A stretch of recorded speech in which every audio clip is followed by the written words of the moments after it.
सोचो आप matrix film देख रहे हो, एक ऐसी फिल्म जो हमारी वास्तविकता की समझ को चुनौती देती है। नियो रेड पिल लेता है और बम, उसकी दुनिया उल्टी हो जाती है। वो जो असली समझता था वो बस कोड था, एक डिजिटल भ्रम। अब सोचो आप मजे से क्रिस्पी मसाला डोसा खा रहे हो, स्वादिष्ट है ना? लेकिन असलियत में ये क्या है? आलू, दाल, चावल, मसाले सब एक खास तरीके से सजाए हुए। हम रोज चीजों का अनुभव करते हैं, पर क्या कभी सोचा है कि उन्हें असली क्या बनाता है? यहीं से ऑन्टोलॉजी शुरू होती है। ये असलियत के पर्दे के पीछे झांकने जैसा है। दुनिया के बेसिक बिल्डिंग ब्लॉक्स को समझने की कोशिश।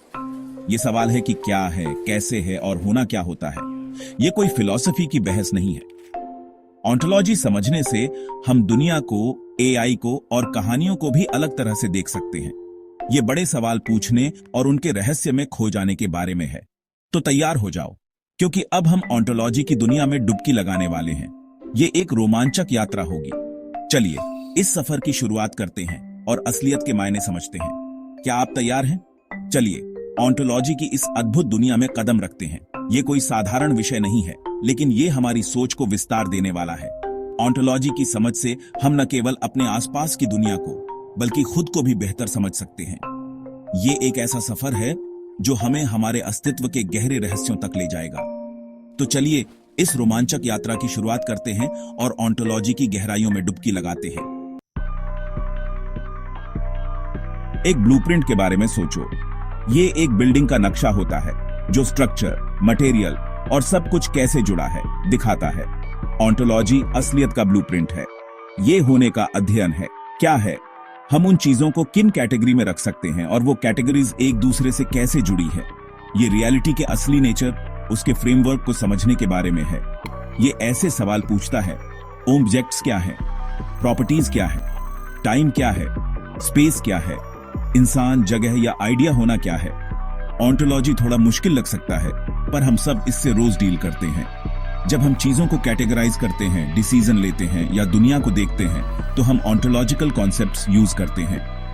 ये दुनिया को समझने और उससे इंटरैक्ट करने का बेस है। ऑन्टोलॉजी कुछ सबसे बड़े, दिमाग घुमा देने वाले सवाल पूछता है जो इंसानों ने कभी पूछे हैं। अस्तित्व का नेचर क्या है? क्या एक ही असलियत है या कई? दिमाग और मैटर का रिश्ता क्या है? ये आसान सवाल नहीं है और ना ही इनके आसान जवाब हैं, पर यही ऑन्टोलॉजी को इतना दिलचस्प बनाता है। ये हमें रोजमर्रा के अनुभवों से आगे सोचने, अपनी मान्यताओं पर सवाल उठाने और असलियत के ताने बाने को एक्सप्लोर करने के लिए प्रेरित करता है। ये एक कॉस्मिक पजल सुलझाने जैसा है, जिसके क्लू हमें फिलॉसफी, साइंस, धर्म और कला से मिलते हैं। और हो सकता है हमें कभी सारे जवाब ना मिले, पर एक्सप्लोर करने का सफर भी उतना ही जरूरी है। असलियत को समझने की खोज उतनी ही पुरानी है जितनी इंसानियत। प्लेटो और अरस्तु जैसे पुराने फिलोसोफर सदियों पहले ऑन्टोलॉजिकल सवालों से जूझ रहे थे। प्लेटो अपने फॉर्म्स के सिद्धांत के साथ मानते थे कि एक परफेक्ट, अनचेंजिंग आइडियाज की दुनिया है जो हमारी दुनिया से परे है। दूसरी तरफ अरस्तु ने यहां और अभी पर ध्यान दिया, ऑब्जर्वेशन और कैटेगराइजेशन को महत्व दिया। इन शुरुआती विचारकों ने सदियों की दार्शनिक बहस और खोज की नींव रखी, और हालांकि उनके विचार अमूर्त लग सकते हैं, वे आज भी दुनिया के बारे में हमारे सोचने के तरीके को प्रभावित करते हैं। वैज्ञानिक पद्धति से लेकर आर्टिफिशियल इंटेलिजेंस तक प्राचीन ऑन्टोलॉजिकल प्रश्नों की गूंज आधुनिक जीवन के कई पहलुओं में पाई जा सकती है। इसलिए अगली बार जब आप वास्तविकता की प्रकृति पर विचार कर रहे हो, तो याद रखें कि आप अच्छी संगति में हैं। सेक्शन 5, एआई और आर्टिफिशियल कॉन्शियसनेस की खोज। एक सबसे एक्साइटिंग एरिया जहां ऑन्टोलॉजी असली फर्क ला रहा है, वो है आर्टिफिशियल इंटेलिजेंस का डेवलपमेंट। जैसे जैसे हम स्मार्ट और कॉम्प्लेक्स मशीन्स बना रहे हैं, हमें कॉन्शियसनेस, इंटेलिजेंस और जिंदगी के नेचर के बारे में बुनियादी सवालों का सामना करना पड़ रहा है। क्या एक मशीन सच में सोच सकती है? क्या उसकी बिलीफ्स, डिजायर्स और इंटेंशंस हो सकती है? ये सवाल ऑन्टोलॉजी से गहराई से जुड़े हैं। सच में इंटेलिजेंट मशीन्स बनाने के लिए हमें सिर्फ इंफॉर्मेशन प्रोसेस करना ही नहीं, बल्कि यह भी समझना होगा कि किसी चीज को जानना, दुनिया का अनुभव करना और एक कॉन्शियस एंटिटी होना क्या होता है। यहीं पर ऑन्टोलॉजी जरूरी हो जाता है। रियलिटी बनाने वाले बेसिक कैटेगरीज और रिलेशनशिप्स को समझने का फ्रेमवर्क देकर ऑन्टोलॉजी हमें ऐसा एआई बनाने में मदद कर सकता है जो सिर्फ इंटेलिजेंट ही नहीं, बल्कि एथिकल, रिस्पॉन्सिबल और ह्यूमन वैल्यूज के साथ अलाइंड भी हो। सेक्शन 6, फैमिली ट्री से लेकर किराने की दुकान तक रोजमर्रा की जिंदगी में ऑन्टोलॉजी। ऑन्टोलॉजी एक ऐसा विषय है जो सुनने में भारी भरकम और जटिल लग सकता है, लेकिन असल में यह हमारे चारों ओर मौजूद है।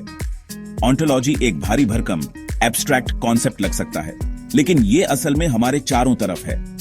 यह हमारे जीवन के हर पहलू में गहराई से जुड़ा हुआ है, चाहे हम इसे महसूस करें या नहीं। एक फैमिली ट्री के बारे में सोचो। यह सिर्फ एक पेड़ नहीं है, बल्कि यह एक संरचना है जो हमारे परिवार के सदस्यों के बीच के संबंधों को दर्शाती है। यह रिलेशनशिप्स का एक विजुअल रिप्रेजेंटेशन है जो दिखाता है कि लोग एंसेस्ट्री और लिनिएज के जरिए कैसे जुड़े हैं। यह ऑन्टोलॉजी है। यह हमें यह समझने में मदद करता है कि हम कहां से आए हैं और हमारे पूर्वज कौन थे। हम लोगों को उनके रिलेशनशिप्स के आधार पर कैटेगराइज करते हैं, और यह कैटेगराइजेशन हमें हमारे परिवार की संरचना को समझने में मदद करता है। एक स्ट्रक्चर बनाते हैं जो हमें फैमिली डायनामिक्स समझने में मदद करता है। यह संरचना हमें यह समझने में मदद करती है कि परिवार के सदस्य एक दूसरे के साथ कैसे इंटरैक्ट करते हैं। या एक किराने की दुकान के बारे में सोचो। यह भी ऑन्टोलॉजी का एक उदाहरण है। यह बस चीजों का रैंडम कलेक्शन नहीं है, यह एक सुव्यवस्थित प्रणाली है। यह एक स्पेसिफिक ऑन्टोलॉजी के हिसाब से ऑर्गेनाइज्ड है। हर चीज का एक निश्चित स्थान होता है जो हमें चीजों को आसानी से खोजने में मदद करता है। फल और सब्जियां एक साथ हैं ताकि हम उन्हें आसानी से ढूंढ सकें। डेयरी प्रोडक्ट्स का अपना सेक्शन है, वगैरह। यह व्यवस्था हमें समय बचाने और चीजों को जल्दी से खोजने में मदद करती है। यह ऑर्गेनाइजेशन दुनिया के बारे में हमारी समझ को दर्शाता है कि हम ऑब्जेक्ट्स को उनके प्रॉपर्टीज और यूसेस के आधार पर कैसे कैटेगराइज करते हैं। यह हमें यह समझने में मदद करता है कि चीजें कैसे काम करती हैं और उनका उपयोग कैसे किया जा सकता है, कि हम ऑब्जेक्ट्स को उनके प्रॉपर्टीज और यूसेस के आधार पर कैसे कैटेगराइज करते हैं। यह हमें यह समझने में मदद करता है कि चीजें कैसे काम करती हैं और उनका उपयोग कैसे किया जा सकता है। हम अपनी किताबों की अलमारी को व्यवस्थित करने के तरीके से लेकर जहां हम किताबों को उनके विषय के अनुसार व्यवस्थित करते हैं, अपनी सरकारों को व्यवस्थित करने के तरीके तक जहां हम विभिन्न विभागों और उनकी जिम्मेदारियों को परिभाषित करते हैं, ऑन्टोलॉजी हमारे दैनिक जीवन के अनगिनत पहलुओं में सन्निहित है। यह हमारे हर काम में, हर निर्णय में, हर बातचीत में मौजूद है। यह अदृश्य ढांचा है जो दुनिया के बारे में हमारी समझ को आकार देता है और हमें यह समझने में मदद करता है कि चीजें कैसे काम करती हैं, और इसके साथ हमारी बातचीत का मार्गदर्शन करता है। यह हमें यह समझने में मदद करता है कि हम अपने चारों ओर की दुनिया के साथ कैसे इंटरैक्ट करते हैं और उसे कैसे समझते हैं। सेक्शन 7, कल्पना का ऑन्टोलॉजी कहानियों में दुनिया बनाना। कभी किसी अच्छी किताब या फिल्म में खो गए हो? वो अनुभव कितना गहरा और वास्तविक लगता है ना? यही फिक्शनल वर्ल्ड्स का कमाल है। और पता है क्या, ये दुनिया हमें अपनी असलियत से दूर ले जाती है। ऑन्टोलॉजी इन इमर्सिव एक्सपीरियंसेस को बनाने में की रोल निभाता है। ये वो आधार है जिस पर यह दुनिया खड़ी होती है। लेखक और फिल्मकार अपनी ऑन्टोलॉजी बनाते हैं, अपने फिक्शनल यूनिवर्सेस के रूल्स, लॉज और पॉसिबिलिटीज डिफाइन करते हैं। ये उनके रचनात्मकता का मूल है। हैरी पॉटर के बारे में सोचो। एक ऐसी दुनिया जहां जादू असली है और हर कोने में रहस्य छुपा है। जेके रोलिंग ने एक ऐसी दुनिया बनाई जहां जादू असली है और हर जादूगर के पास अपनी अनोखी शक्तियां हैं। जादूगर मगल्स के साथ रहते हैं और दोनों की दुनिया आपस में टकराती है और फंटास्टिक क्रीचर्स घूमते हैं। ये जीव हमारी कल्पनाओं को और भी विस्तृत बनाते हैं। ये मैजिकल ऑन्टोलॉजी ही सीरीज को इतना कैप्टिवेटिंग बनाता है। ये हमें एक ऐसी दुनिया में ले जाता है जो हमारी अपनी से बिल्कुल अलग है। ये हमें अपने डिसबिलीफ को सस्पेंड करने और एक ऐसी दुनिया में जाने की अनुमति देता है जहां कुछ भी संभव है। ये अनुभव हमें वास्तविकता से परे ले जाता है। गेम ऑफ थ्रोन्स की महाकाव्य लड़ाइयों से लेकर इंसेप्शन की दिमाग को झुका देने वाली वास्तविकताओं तक, हर कहानी की अपनी अनूठी ऑन्टोलॉजी होती है। काल्पनिक ऑन्टोलॉजी हमें नई और रोमांचक दुनिया में ले जाती है जहां हर मोड़ पर एक नया रोमांच होता है। हमारी कल्पनाओं का विस्तार करती है और हमें सोचने पर मजबूर करती है कि क्या संभव है और वास्तविक और क्या संभव है, इसकी हमारी धारणाओं को चुनौती देती है। ये हमें नए दृष्टिकोण से सोचने पर मजबूर करती है। सेक्शन 8, हमें क्यों परवाह करनी चाहिए?